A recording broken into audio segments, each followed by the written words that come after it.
Fala galera dramática, aqui professor Hugo Veiga do Método Orion, falando hoje para você, a galera do Enem. Eu queria falar um pouquinho sobre a estrutura da questão do Enem, mais voltado para o campo das humanidades, para as artes mais em específico, mas você pode usar isso que eu vou falar hoje para qualquer campo de conhecimento que seja avaliado no Enem. Eu queria começar falando mais direcionado para a galera daqui do Distrito Federal, por quê? Porque eu sei que grande parte dos nossos alunos é daqui e a galera que trabalha aqui trabalha num conceito diferente de item, que é o conceito do PAS. E aí você que não é do Distrito Federal vai perguntar assim, então não tem por que eu assistir? Não, continua a assistir que para você também vai ser útil esse item, beleza? Galera, no PAS da UNB, a gente costuma trabalhar com a noção de certo e errado. E o que é um item certo? O item certo é o item que não é errado, né? E o que é o item errado? O item errado é o item que tem erro.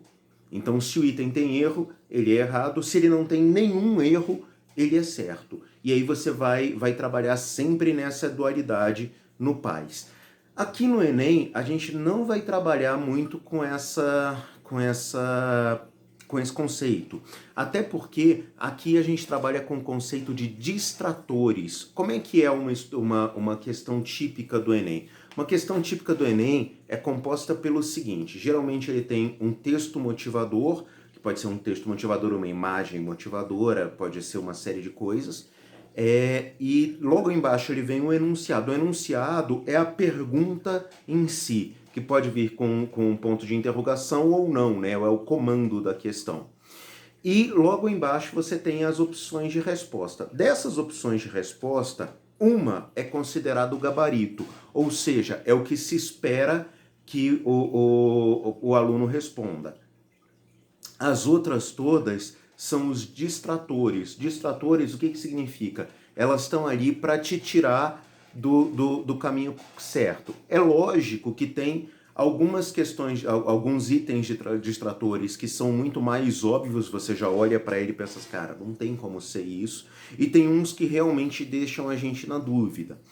E aí, por isso que eu tô falando que o Enem ele não trabalha com a noção de certo e errado. Por quê? Porque o item ele pode até não ter erro nenhum, mas ele não é o que completa a questão, né, completa o comando da questão da melhor forma possível. Então você tem esse conceito da melhor adequação.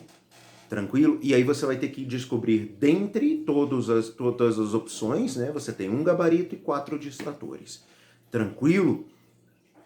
E aí, dentro das artes, dentro do campo das humanidades, eu tenho algumas coisas para falar para vocês.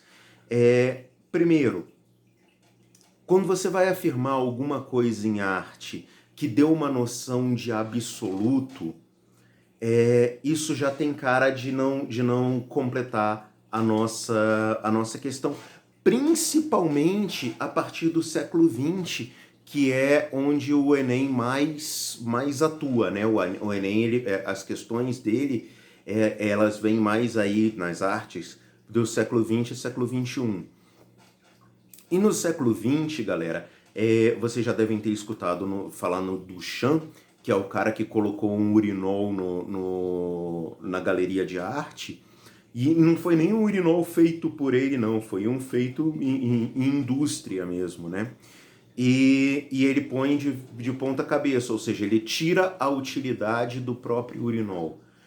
Então, assim, por que ele fez isso? Ele fez para questionar o que é arte. Por que tal coisa é arte e tal outra coisa não é arte? Arte é tudo que está na galeria, então se eu puser um urinol de cabeça para baixo na galeria, isso por si só vai virar arte?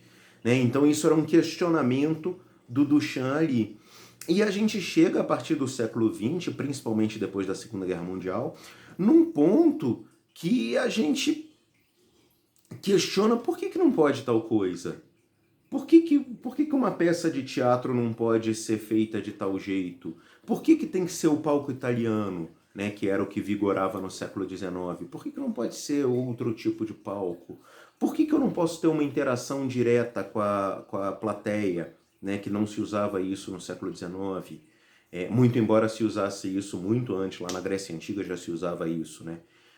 Então, por que que não, né? Como perguntava Caetano Veloso na canção dele dos anos 60, Alegria, Alegria, né? Por que não? Então, é muito difícil eu dizer em arte assim, em teatro tal coisa não pode acontecer. Por que não pode acontecer? Isso é uma opção de quem está fazendo, uma opção do diretor, uma opção dos atores, né? Então, assim, toda vez que você tem a ideia de totalidade, foge disso. Quer dizer, foge, mas lógico, olhando, né? Mas olha com mais cuidado para esse item. Porque quando você fala em totalidade, e lembrando que todos e nenhum é a mesma coisa, tá, galera? Se eu disser assim, todos os alunos chegaram pontualmente, nenhum aluno se atrasou. Ou seja, é a mesma coisa, todos e nenhum é o mesmo conceito, só que com o polo invertido. Tranquilo? Então, todas e nenhum, sempre e nunca. Ou seja, todas essas palavras, esses advérbios que nos trazem a noção de totalidade. Em arte, isso vai ter muita cara de não ser o item certo. Então, procura fugir dele, tranquilo? É lógico, galera, que existe a possibilidade de existir uma dessas palavras no item e ser esse o item certo. Se eu falo, por exemplo, em geometria euclidiana, todos os pontos, todo par de pontos é colinear. Sim, é certo. Inclusive, essa é uma das formas de você definir uma reta, é você definir 2 pontos. 2 pontos, você definiu uma reta que passa por aí. Tranquilo? Então, assim, e aí sempre vai acontecer isso, né? Em geometria euclidiana, a hipotenusa sempre vai valer a raiz quadrada da soma dos quadrados do cateto. Sempre. Né? Então, você não vai ter como fugir disso. Então, fica atento quanto a isso. Agora, no campo das artes, é um pouco mais difícil você ter um item que seja respondido pelo sempre, pelo nunca, pelo não pode. Por que não pode? Né? Então, essa é a nossa dica de hoje. Obrigado aí pela atenção de vocês.